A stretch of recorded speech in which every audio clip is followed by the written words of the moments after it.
What is this show, Animals in Wild, about? And can you share any interesting stuff that you experienced while working for this show? Animals Gone Wild is about animals which have been captured on camera by human beings in various forms and in various situations.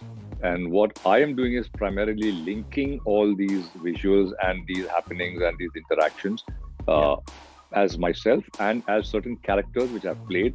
So I play a guy called Gullu Guide, who's a Hyderabadi guy. I play a wildlife photographer called Cam Ray, who's a Bengali guy. I have a newsreader who's called Tiku Taiwala. With that team. So I've got these characters, and then obviously with these characters, how they connect to these videos and speak about the general wildlife and jungle, etc. So I think it's a great zone. It's great fun to watch the animals and their behavior. And for me, it was a new territory because the last thing I did with animals was animated stuff like Mickey Mouse and Goofy and Sher Khan and Jungle Book, those kind of stuff. So I've done that, but never worked with a show which is having live animals interactive. So how is it different from narrating, for example, for Takeshi's Castle? So how... Very different because yes, I understand there's a commentary. Now that commentary was on humans and the way they were playing a game. Now here it's animals and how they play their game in various situations.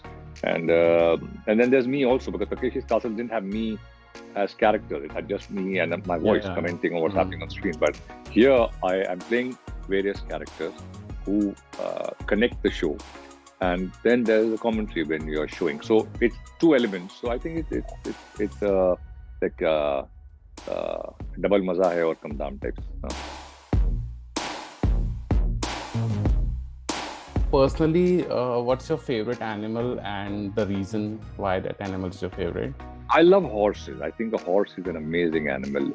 The way a horse and human have interacted, horses have been extremely involved and to take humankind ahead. For me, that is very special in a horse. Although I've not had, in a city like Mumbai, I don't think we can take horses. We can just horse around. You can't take horses around.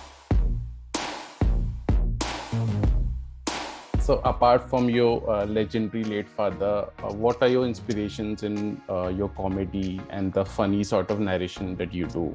I don't have any reference to the narrations because I didn't see or hear anybody doing that zone. As an actor, yes, you've seen a lot of actors in the West, in India. You've had the greats like Laurence Olivier, Dustin Hoffman, Robert De Niro. But then you've got the Indian greats, Dilip Saab, Bachchan Saab. You've got Kamala Hassan Saab. We've all these actors which I look up to. But the other stuff which I did was hosting. There was no reference point because the only reference point for hosting for me was when I was there. The guy who was ruling the roost right on top was Mr. Amin Sayani, and it was a very different style. So like when we were young, obviously we watched my dad, we watched Mahmood Saab, we watched Kishtu Mukherjee Saab, Johnny Walker Saab. In the West, there was Danny Kaye, there was Three Stooges, there was Chaplin, there was Bob Hope, Marx Brothers. So, I mean, there's so many. So everybody inspires you in some way or the other.